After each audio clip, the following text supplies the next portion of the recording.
Hello বন্ধুরা, চলে এসেছি নতুন একটি ভিডিও নিয়ে। এই ভিডিওতে সবাইকে ওয়েলকাম জানিয়ে ভিডিওটি শুরু করছি। আর আজ রান্না হচ্ছে বেগুন দিয়ে পালং শাক। তো মা সুন্দর করে বেগুন দিয়ে পালং শাক বানাবে, আর এটা পটল দিয়ে হয়, কিন্তু মা বলছে বেগুন দিয়ে বেশি ভালো লাগে খেতে। তো শাকটাকে ভালো করে কেটে তারপর ধুয়ে নিয়েছে ভালোভাবে। আর এখানে একটা বেগুন দিয়েছে, বেগুনও পিস পিস করে কাটা হয়ে গেছে, সব ধুয়ে রেডি করা হয়ে গেছে। এবারে চলে যাচ্ছে রান্নাটা। আর খুব সহজ বেগুন দিয়ে পালং শাক বানানোটা। তেল দাও, তেল। এবারে কড়াই বসিয়ে দেওয়া হয়েছে, দিয়ে দিচ্ছে অল্প করে তেল, খুব বেশি তেল নয়, তেল গরম হয়ে গেছে। আর দিয়ে দিচ্ছে এখানে ছোট সাইজের দুটো পেঁয়াজ কুচি নিয়েছে আর দুটো কাঁচা লঙ্কা।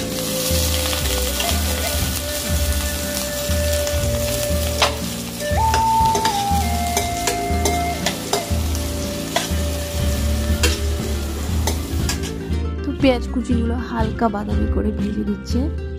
আর পালং শাক তো খুব সহজেই সেদ্ধ হয়ে যায়, তাই একবারে পেঁয়াজ ভেজে দিয়ে দেওয়া হবে।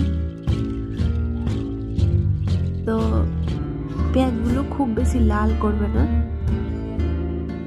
হালকা ভাজার পরে দিয়ে দিচ্ছে কেটে রাখা বেগুন। এরপর দিয়ে দিচ্ছে পরিমাণ মতো লবণ, আর দিয়ে দিচ্ছে হলুদ গুঁড়ো। এবারে প্রায় 5-7 মিনিট সময় নিয়ে বেগুনগুলোকে সুন্দর করে ভেজে নিচ্ছে।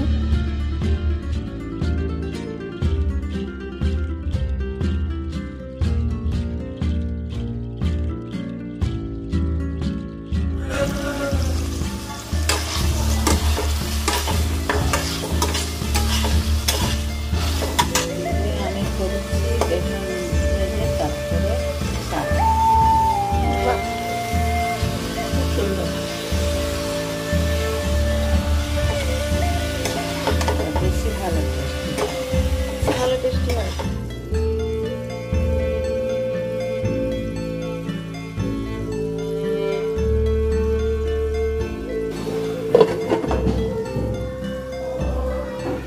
ভালো করে জল না শুকানো অবধি সময় নিয়ে শাকটাকে ভেজে নিচ্ছে।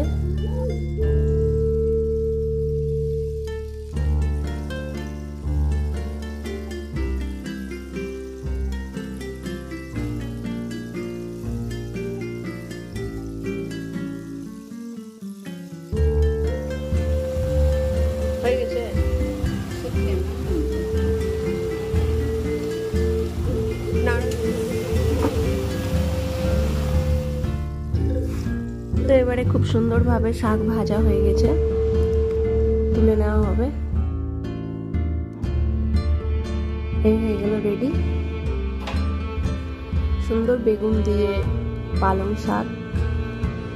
তো কেমন লাগলো ভিডিওটি? ভালো লাগলে অবশ্যই একটা লাইক করবেন, আর চ্যানেলটিকে অবশ্যই সাবস্ক্রাইব করে পাশে থাকবেন।